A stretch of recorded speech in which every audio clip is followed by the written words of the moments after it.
ಅಗಲಿದ ಪುತ್ತೂರು ಮಾಜಿ ಶಾಸಕ ಬಿಜೆಪಿಯ ಭೀಷ್ಮ ಉರಿಮಜಲು ರಾಮ್ ಭಟ್ಗೆ ಸಕಲ ಸರ್ಕಾರಿ ಗೌರವಗಳ ಮೂಲಕ ಅಂತಿಮ ವಿದಾಯ ಸಲ್ಲಿಸಲಾಯಿತು. ರಾಮ್ ಭಟ್ ಪಾರ್ಥಿವ ಶರೀರದ ದರ್ಶನಕ್ಕಾಗಿ ಸಾರ್ವಜನಿಕರಿಗೆ ಅವಕಾಶವನ್ನ ನೀಡಲಾಯಿತು. ರಾಮ್ ಭಟ್ ಕಟ್ಟಿ ಬೆಳೆಸಿದ ವಿವೇಕಾನಂದ ಕಾಲೇಜು ಆವರಣದಲ್ಲಿ ರಾಮ್ ಭಟ್ ಪಾರ್ಥಿವ ಶರೀರವನ್ನ ಇಟ್ಟು ಕಾಲೇಜಿನ ಸಿಬ್ಬಂದಿ ಹಾಗೂ ವಿದ್ಯಾರ್ಥಿಗಳಿಗೆ ಅಂತಿಮ ನಮನ ಸಲ್ಲಿಸಲು ಅವಕಾಶವನ್ನ ಮಾಡಿಕೊಡಲಾಯಿತು. ಬಳಿಕ ಪಾರ್ಥಿವ ಶರೀರವನ್ನ ಪುತ್ತೂರಿನ ಟೌನ್ ಬ್ಯಾಂಕ್ ಆವರಣದಲ್ಲಿ ಸಾರ್ವಜನಿಕರ ದರ್ಶನಕ್ಕಾಗಿ ಇಡಲಾಯಿತು.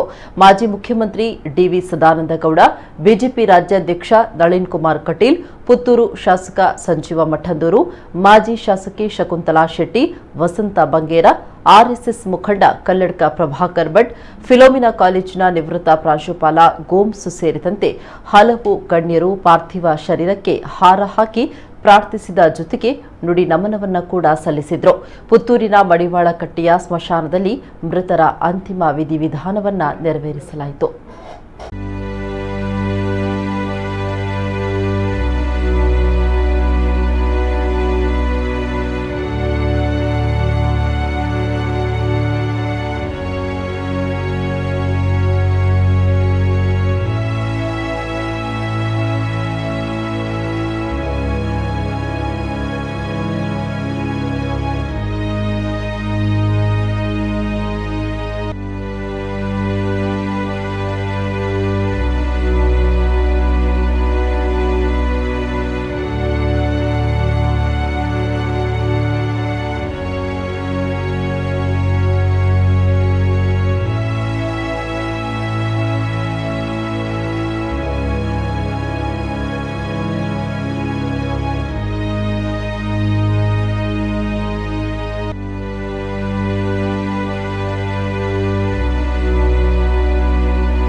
ಎಸ್, ಈ ಬಗ್ಗೆ ಮಾತಾಡಲಿಕ್ಕೆ ದೂರವಾಣಿ ಸಂಪರ್ಕದಲ್ಲಿದ್ದಾರೆ ಮಾಜಿ ಸಚಿವರಾಗಿರುವಂತಹ ಕೋಟಾ ಶ್ರೀನಿವಾಸ ಪೂಜಾರಿ ಅವರು.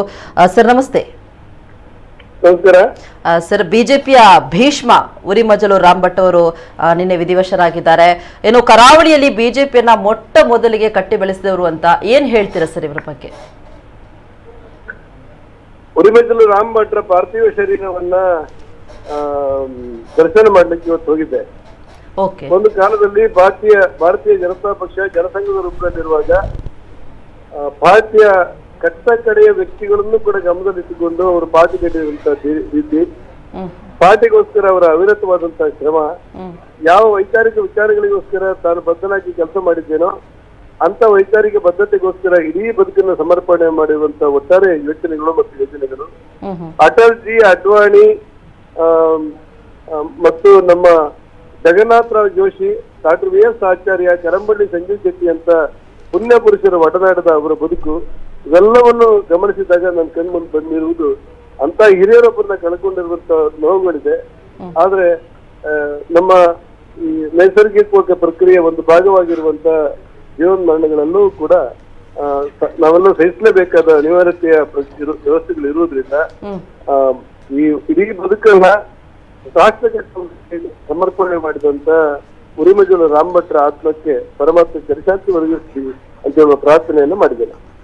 ಓಕೆ, ಇನ್ನು ಅವರು ತೆರೆಮರೆಯಲ್ಲಿ ಎದ್ಕೊಂಡೇ ಏನು ಕೆಲಸ ಕಾರ್ಯಗಳನ್ನ ಮಾಡ್ತಾ ಇದ್ರು, ಪಕ್ಷವನ್ನ ಕಟ್ಟಿ ಬೆಳೆಸುವಂತಹ ಕೂಡ ಕೆಲಸವನ್ನ ಮಾಡಿದವರಂತೆ ಇವರು. ಕೇಳಲಿಲ್ಲ, ಹೇಳಿ ಪುನಃ ಮತ್ತೊಮ್ಮೆ.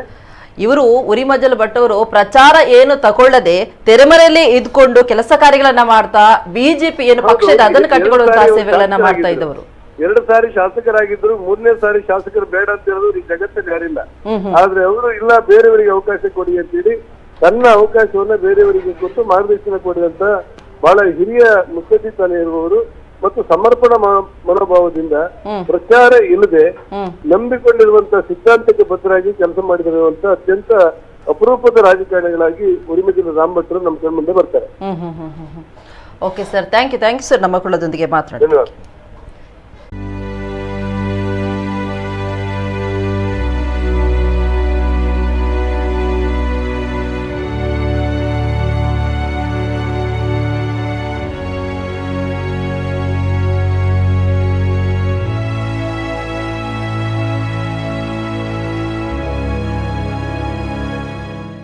ಅವಿಭಜಿತ ಜಿಲ್ಲೆಯಲ್ಲಿ ಕಟ್ಟಿ ಬೆಳೆಸಿ ನಮ್ಮಂತಹ 10 ಯುವಕರಿಗೆ ಪ್ರೇರಣೆಗಳನ್ನು ಕೊಟ್ಟು ರಾಜಕೀಯ ಜೀವನದಲ್ಲಿ ಆದರ್ಶ ಮತ್ತು ಮೌಲ್ಯಗಳನ್ನು ಎತ್ತಿ ಹಿಡಿದಿರ್ತಕ್ಕಂಥ ರಾಮ್ ಭಟ್ ಅವರು ಶರಣರು ಹೇಳ್ತಾರೆ, ಶರಣರ ಜೀವನವ ಮರಣದಲ್ಲಿ ಕಾಣು. ಯಾರು ಎತ್ತರಕ್ಕೆ ಇರ್ತಾನೆ ಅವನನ್ನು ಮರಣದಲ್ಲಿ ಕಾಣಬೇಕು. ಇವತ್ತು ರಾಮ್ ಭಟ್ ಅವರು ಅಗಲಿರ್ತಕ್ಕಂಥ ಸಂದರ್ಭದಲ್ಲಿ ಜನರ ಭಾವನೆಗಳು ನೋಡಿದಾಗ ಅವರು ಶರಣರ ಎತ್ತರಕ್ಕೆ ಏರಿದಿರ್ತಕ್ಕಂಥ ಒಬ್ಬ ಮಹಾ ಸಾಧಕ. ಇವತ್ತು ಅವರು ನಮ್ಮನ್ನು ಅಗಲಿದ್ದಾರೆ. ನಮ್ಮಂಥ ರಾಜಕಾರಣಿಗಳಿಗೆ ಪ್ರೇರಣೆ, ಮಾರ್ಗದರ್ಶಿ ಆಗಿದೆ. ಇವತ್ತು ಪುತ್ತೂರಿನ ಅಭಿವೃದ್ಧಿಯಲ್ಲಿ 2 ಬಾರಿ ಶಾಸಕರಾಗಿ 10 ಕೊಡುಗೆಗಳನ್ನು ಕೊಟ್ಟವರು. ವಿಶೇಷವಾಗಿ ಕ್ಯಾಂಪ್ದಂಥ ಸಂಸ್ಥೆಯನ್ನು ಬೆಳೆಸಿ ಎತ್ತರಕ್ಕೆ ಇಳಿಸಿದವರು. ಶಿಕ್ಷಣ ಪ್ರೇಮಿಯಾಗಿ ವಿವೇಕಾನಂದಂಥ ವಿದ್ಯಾಸಂಸ್ಥೆಗಳಿಗೆ ಕಾರಣೀಭೂತರಾಗಿ ಇವತ್ತು ನಮ್ಮಂಥ ರಾಜಕಾರಣಿಗಳಿಗೆ ಒಬ್ಬ ಮಾರ್ಗದರ್ಶಿಯಾಗಿ ನಮ್ಮಂಥ 10 ಯುವಕರನ್ನು ಬೆಳೆಸಿರ್ತಕ್ಕಂಥ ರಾಮ್ ಭಟ್ ಅವರು ಅವರ ಆತ್ಮಕ್ಕೆ ಶಾಂತಿಯನ್ನು ಬಯಸ್ತೇನೆ.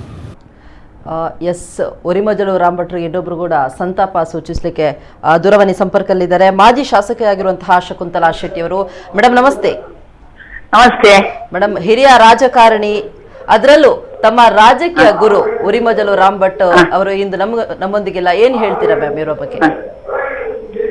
ಅವರು ಒಂದು ಆದರ್ಶ ರಾಜಕಾರಣಿ. ನನ್ನ ಜೀವನದಲ್ಲಿ ರಾಜಕೀಯಕ್ಕೆ ಅವರೊಂದು ಗುರುಗಳು. ಅವಿಭಾಜ್ಯ ದಕ್ಷಿಣ ಕನ್ನಡ ಜಿಲ್ಲೆಯಲ್ಲಿ ಸಂಘ ಹಾಗೂ ಬಿಜೆಪಿಯನ್ನು ಕಟ್ಟಿದಂತಹ ಕೆಲವು ಪ್ರಮುಖರಲ್ಲಿ ಒಬ್ರು. ಅಂತವರು 2008ರಲ್ಲಿ ಒಮ್ಮೆ ರಾಜಕೀಯ ನಿವೃತ್ತಿ ಅಂತ ಆದವರು. ಆಗ ನನ್ನ ವಿಚಾರದಲ್ಲಿ ಪ್ರವೇಶ ಆದ್ರು.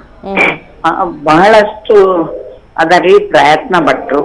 ರಾಜ್ಯದಲ್ಲಿ ಏಕೈಕ ಮಹಿಳೆ ಇದ್ದವಳಿಗೆ ಅನ್ಯಾಯ ಮಾಡುವುದು ಸರಿಯಲ್ಲ, ಕಾರ್ಯಕರ್ತರ ಮಾತನ್ನು ಮೀರಿ ನಾಯಕರ ಮಾತು ಹೀಗೆ ಬೆಲೆ ಕೊಡುವುದು ಸರಿಯಲ್ಲ ಅಂತ ಹೋರಾಟ ಮಾಡಿ ನನ್ನನ್ನು ಸ್ವತಂತ್ರವಾಗಿ ಓಟಿಗೆ ನಿಲ್ಲಿಸುವುದರಲ್ಲಿ ಆದ್ಯತೆಯನ್ನು ಪಡೆದವರು ರಾಮ್ ಭಟ್ರು. ರಾಮ್ ಭಟ್ರು ಯಾವತ್ತು ಸತ್ಯ, ನಿಷ್ಠೆ, ತತ್ವ, ಸಿದ್ಧಾಂತವನ್ನು ಬಿಟ್ಟುಕೊಟ್ಟವರೇ ಅಲ್ಲ. ಅಂತಹ ಒಂದು ಸಜ್ಜನ, ಪ್ರಾಮಾಣಿಕ ಹಾಗೂ ರಾಜಕಾರಣಿಗಳಿಗೆ ಆದರ್ಶ ಆಗಿರುವಂತಹ ಒಂದು ವ್ಯಕ್ತಿತ್ವದ ಜನ ಆವತ್ತು ಬಹುಶಃ ನನ್ನ ಚುನಾವಣೆಯಲ್ಲಿ ಬೇಕಾದಷ್ಟು ಅವಮಾನ ಅನುಭವಿಸಿದ್ದಾರೆ. ಇವತ್ತು ಅವರನ್ನು ಯಾರು ಹೊಗಳ್ತಾರ, ಅವರನ್ನು ಇವತ್ತು ಕೊಂಡಾಡ್ತಾರ, ಅವರೆಲ್ಲ ಅವತ್ತು ಅವರನ್ನು ಅರೆ ಹುಚ್ಚ, ಮುದಿಭ್ರಾಂತು, ತಲೆ ಸರಿ ಇಲ್ಲ, ಹೆಚ್ಚು ಬದುಕುವುದಿಲ್ಲ, 2 ವರ್ಷದಲ್ಲಿ ಹೋಗುವ, ಏನೇನೋ ನೋವಾಗುವಂತ ಮಾತು ಹೇಳಿದ್ರು ಕೂಡ ಯಾವುದನ್ನೂ ಕ್ಯಾರು ಮಾಡದೆ ನಮ್ಮ ಸ್ವಾಭಿಮಾನ ವೇದಿಕೆ ಕಟ್ಟಿ, ಸ್ವಾಭಿಮಾನ ಶಾಲೆ ಕಟ್ಟಿ, ಒಂದು ಇದು ಸೊಸೈಟಿ ಕಟ್ಟಿ ನಮ್ಗೆಲ್ಲ ಒಂದು ಮಾರ್ಗದರ್ಶನ ಕೊಟ್ಟವರು. ಅಂತವರ ಸಾವು ಬಹಳ ನೋವು ತಂದಿದೆ. ಅದು ಅಲ್ಲದೆ ನಾನು ಕಾಂಗ್ರೆಸ್ MLA ಆಗಬೇಕಿದ್ರೆ ಮನೆಗೆ ಹೋಗಿ ಒಂದು ಕಾರ್ಯಕರ್ತನ ರೀತಿ ಕಾಂಗ್ರೆಸ್ ಮತಗಳ ಒಟ್ಟಿಗೆ ಅವರ ಅಭಿಮಾನದ ಒಟ್ಟನ್ನು ತಂದುಕೊಟ್ಟು ನನ್ನನ್ನು ಗೆಲ್ಲಿಸಿದಂತಹ ಮಹಾ ವ್ಯಕ್ತಿಯವರು. ಅವರ ನೆನಪು ನನ್ನ ಬದುಕಲ್ಲಿ ಯಾವತ್ತೂ ಇದೆ.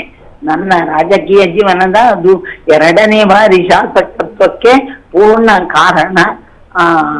ಆಸ್ಕರ್ ಹೇಗೆನ ಆಸ್ಕರ್ ನನ್ನನ್ನು ಆಯ್ಕೆ ಮಾಡುವುದಕ್ಕೆ ರಾಮ್ ಭಟ್ರು ಕಾರಣ ಅಂತ ನನ್ನ ಅನಿಸಿಕೆ.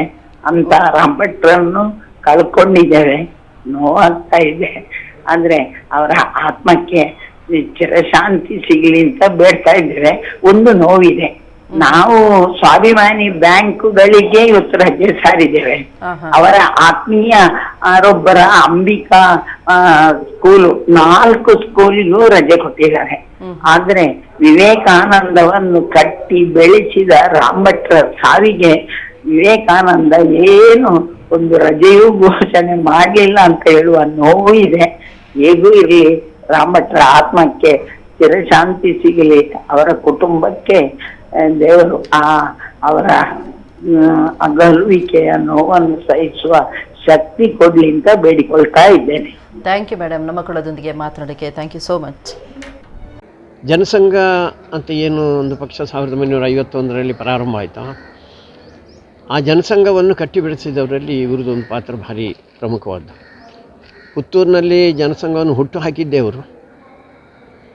ಅದಾದ ಮೇಲೆ ಒಂದು ಮೌಲ್ಯಾಧಾರಿತವಾದಂಥ ಚುನಾವಣೆ ಹೇಗೆ ನಡೆಸುವುದು ಅಂತ ಹೇಳೋದಕ್ಕೆ ಪುತ್ತೂರಿನ ಪುರಸಭೆ ಒಂದು ಸಾಕ್ಷಿ ಆಯಿತು. ಆವಾಗ ಒಂದು ಪೈಸೆಯನ್ನು ಖರ್ಚು ಮಾಡದೆ ಅನೇಕ ಜನ ಹಿರಿಯರು ಒಂದು ಸ್ವಲ್ಪ ಅದಕ್ಕೆ ವಿರೋಧ ಇತ್ತು, ಆ ರೀತಿ ಹುಚ್ಚು ಸಾಹಸ ಮಾಡೋದು ಬೇಡ ಅಂತ. ಆದರೆ ಮನೆ ಮನೆಗೆ ಹೋಗಿ ಸಂಪರ್ಕ ಮಾಡಿ ಬರೀ ಬ್ಯಾಲೆಟ್ ಪೇಪರಿಗೆ ಮಾತ್ರ ಹಣ ಖರ್ಚು ಮಾಡಿರೋದು. ಆದರೂ ಅದು ದೊಡ್ಡ ಬಹುಮತದಿಂದ ಪುರಸಭೆಯನ್ನು ಜನಸಂಘ ಹಿಡೀಲಿಕ್ಕಾಯಿತು, ಅವರೇ ಅಧ್ಯಕ್ಷರಾದರು. ಹೀಗೆ ಬಹುಮುಖ ಪ್ರತಿಭೆಯ ಮತ್ತು ಒಂದು ವಿಚಾರಕ್ಕೋಸ್ಕರ, ಹಿಂದುತ್ವದ ವಿಚಾರಕ್ಕೋಸ್ಕರ ಕೊನೆಯ ತನಕ ಹೋರಾಟ ಮಾಡಿದಂಥವರು. ನಮ್ಮಂತೆ ಇಲ್ಲದಂಥದ್ದು ನಮಗೆ ದುಃಖನೇ. ವಯೋ ಸಹಜವಾದಂಥ ಒಂದು ಅನಾರೋಗ್ಯ ಅವರನ್ನು ಪೀಡಿಸಿತು. ಹಾಗೆ ನಿನ್ನೆ ಸಂಜೆ ಹೊತ್ತಿನ 6:30ರಲ್ಲಿ ಅವರು ದೈವಾಧೀನರಾಗಿದ್ದಾರೆ. ಅವರ ಮನೆಗೆ ಯಾರೇ ಹೋಗಲಿ ಕರೆದು ಕೂರಿಸಿ ಮಾತಾಡುವಂತಹ ವ್ಯವಸ್ಥೆಗಳು, ಅವರು ಬೇರೆ ಬೇರೆ ಹಂತಗಳಲ್ಲಿ ವಿವೇಕಾನಂದ ವಿದ್ಯಾಸಂಸ್ಥೆಗಳನ್ನು ಕಟ್ಟಲಿಕ್ಕೆ ಅಂದಿನ ದಿನಗಳಲ್ಲಿ ಅವರ ಕೊಡುಗೆ. ಇವತ್ತು ಆ ವಿದ್ಯಾಸಂಸ್ಥೆ ಸಾವಿರಾರು ಜನರನ್ನು ಇವತ್ತು ದೇಶದಲ್ಲಿ ಜಗತ್ತಿನಲ್ಲಿ ಎಲ್ಲ ಕಡೆ ಅವರನ್ನು ಭಾರತ ದೇಶದ ಪ್ರಜೆಗಳು ಅಂತ ತೋರಿಸ್ಕೊಡುವಂಥ ಕೆಲಸ ಕಾರ್ಯಗಳನ್ನು ಮಾಡಿದ್ದನ್ನು ನಾವು ಕಂಡಿದ್ದೇವೆ. ಕ್ಯಾಂಪ್ಕೋದಂಥ ಸಂಸ್ಥೆ, ಅಡಿಕೆ ಬೆಳೆಗಾರರ ಸಂಸ್ಥೆ, ಇದರ ಅಧ್ಯಕ್ಷರಾಗಿ ಅವರು ಮಾಡಿದಂಥ ಕೆಲಸ, ಪಕ್ಷಕ್ಕಾಗಿ ಅವರು ಮಾಡಿದಂಥ ಕೆಲಸ ಕಾರ್ಯಗಳ ಬಗ್ಗೆ ನಾನು ಹೆಚ್ಚೇನು ಉಲ್ಲೇಖ ಮಾಡಲಿಕ್ಕೆ ಇಷ್ಟಪಡೋದಿಲ್ಲ. ಇವತ್ತು ಏನಾದರೂ ಕರ್ನಾಟಕ ರಾಜ್ಯದಲ್ಲಿ 4 ಜನ ಶಾಸಕರಿದ್ದಾಗ ರಾಮ್ ಭಟ್ರು ಒಬ್ಬರು ಶಾಸಕರು. ಅದರ ನಂತರ ಯಾವಾಗ ಭಾರತೀಯ ಜನತಾ ಪಾರ್ಟಿ ತನ್ನ ಸ್ವಂತ ಶಕ್ತಿಯಲ್ಲಿ ಮೇಲೆ ಬರಬೇಕು ಅಂತ ಹೇಳುವಂಥ ಪ್ರಯತ್ನ, ಇಡೀ ದೇಶದಲ್ಲಿ ಕೇವಲ 2 ಸ್ಥಾನ ಬಂದದ್ದು. ವಾಜಪೇಯಿಯವರು ಸೋತಂಥ ಸಂದರ್ಭದಲ್ಲಿ ಕೂಡ ರಾಮ್ ಭಟ್ರಂಥ ವ್ಯಕ್ತಿಗಳ ಇವತ್ತು ದಕ್ಷಿಣ ಕನ್ನಡದಲ್ಲಿ ಒಂದು ಕಾಲದಲ್ಲಿ ಸನ್ಮಾನ್ಯ ಧನಂಜಯ ಕುಮಾರ್ ಲೋಕಸಭಾ ಸದಸ್ಯರಾಗಿದ್ದಾಗ 8 ಕ್ಷೇತ್ರಗಳಲ್ಲಿ 8ರಲ್ಲಿ BJP. ಪ್ರಾಯಶಃ ಇದಕ್ಕೆ ರಾಮ್ ಭಟ್ರ ಕೊಡುಗೆ